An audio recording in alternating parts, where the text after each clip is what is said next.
began approaching, following the heat from south to north, picking off children as it went like shot hitting skeet. It was against that onrushing danger that Salk had been racing, and it was against that same danger that all the whispering about the coffins got started. It was whispering that was begun, not surprisingly, by Walter Winchell. During the Second World War, Winchell had been one of the glitteriest, if most rough-cut stones in Hollywood's jewel box of celebrity reporters.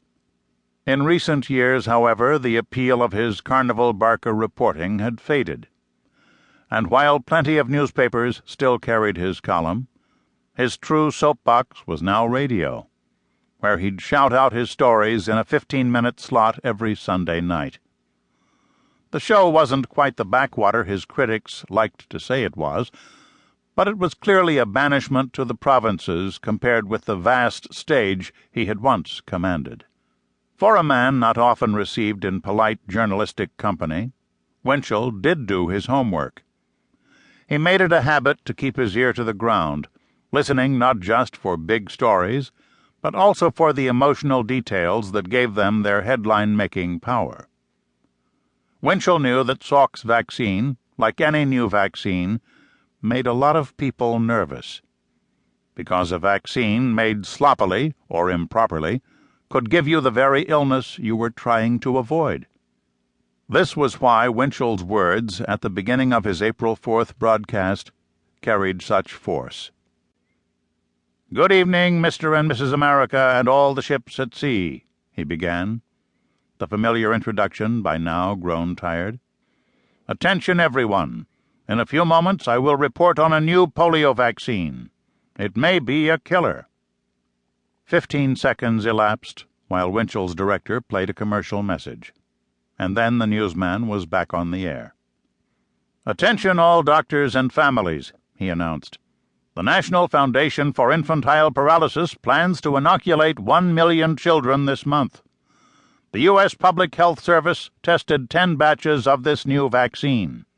They found, I am told, that 7 of the 10 contained live, not dead virus, that it killed 7 monkeys. The name of the vaccine is the Salk vaccine, named for Dr. Jonas Salk of the University of Pittsburgh. The Michigan State Medical Society has refused approval, the first state to do so. The Polio Foundation is trying to kill this story, but the U.S. Public Health Service will confirm it in about 10 days. Why wait 10 days? The air crackled for a moment while the question hung and spun. The performance was vintage Winchell. The brief, syntactically snapped sentences, the repetition of the sensationally obvious. The virus wasn't just live, it was also not dead. The slight feint toward an unnamed source. Winchell could sell the real thing, and he could sell swill. And as always, he wasn't revealing on which one this was. But the pitch would continue the next morning in the 150 newspapers that still carried his column. And it would continue the following Sunday night, when he would boost the rumor's voltage by adding the ghastly detail about the coffins and the luckless children who would soon be occupying them, courtesy of Jonas Salk and his madman's vaccine. Salk himself was unaware of what Winchell was up to the night of the first broadcast.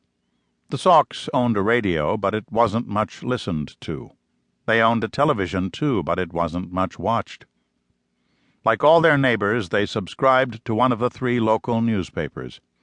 People who had the time to read in the morning took the early risers' Pittsburgh Post-Gazette. Afternoon readers chose the Pittsburgh Sun-Telegraph. Salk, who was generally in his lab before the sun came up, preferred the evening Pittsburgh Press. That Monday morning, Salk woke up as early as always, and was thus ignorant of Winchell's broadcast when he arrived at his lab.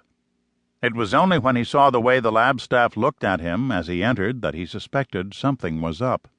"You heard?" a technician asked him uncertainly, approaching with the morning paper. "Heard what?" Salk asked. With a shrug, the technician handed over the paper, folded open to the column. Salk took in the story in 2 or 3 bites.